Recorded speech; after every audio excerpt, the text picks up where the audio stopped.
இன்றைக்கி நெத்திலி மீன் குழம்பு செய்ய போகிறோம். வாங்க பார்க்கலாம்.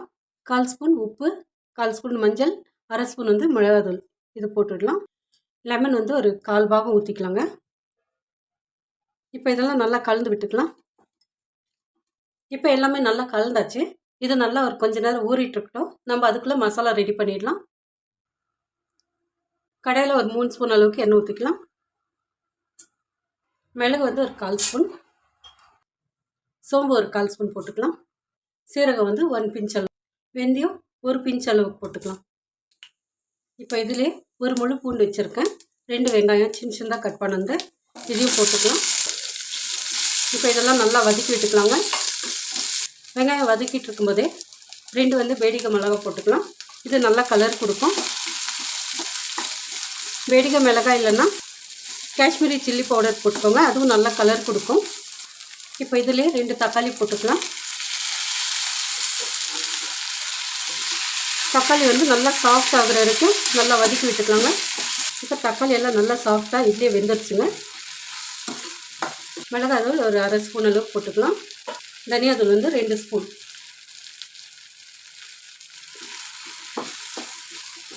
இந்த தக்காளி மிளகாய் எல்லாம் இன்னும் கொஞ்சம் நல்லா வதங்கட்டுங்க.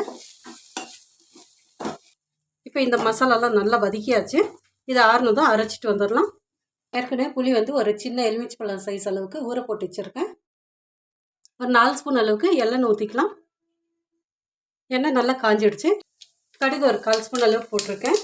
சின்ன வெங்காயம், இடிச்சு வச்சிருக்க பூண்டு, கருவேப்பிலை இப்போ இதெல்லாம் போட்டுக்கலாம். இப்போ இதெல்லாம் நல்லா வதக்கி விட்டுக்கலாங்க.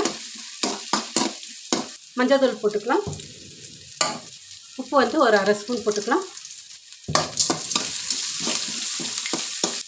பெருங்காயம் ஒரு கொஞ்சமாக. இப்போ வெங்காயம் எல்லாம் நல்லா வதக்கியாச்சு.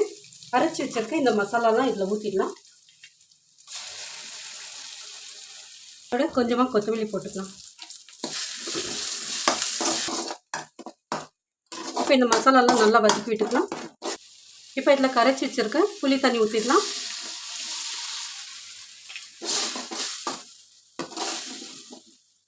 புளி ஊற்றுனதுக்கப்புறம் இந்த மசாலாலாம் நல்லா வதக்கியாச்சு. இப்போ குழம்போட திக்னஸ் பார்த்து தண்ணி ஊற்றிக்கோங்க. இப்போ இது நல்லா கொதி வரட்டும். இப்போ குழம்பு நல்லா கொதி வந்துருச்சு. நம்ம மசாலா கலந்து வச்சுருக்க நெத்திலி மீன் இதில் போட்டுடலாம். ஒரு 3லேருந்து 4 நிமிஷம் வெந்தால் போதும். ஒரு தட்டு போட்டு மூடி வச்சிடலாம். இப்போ இதில் போட்டிருக்க மீனெல்லாம் நல்லா வெந்து வந்திருக்கு.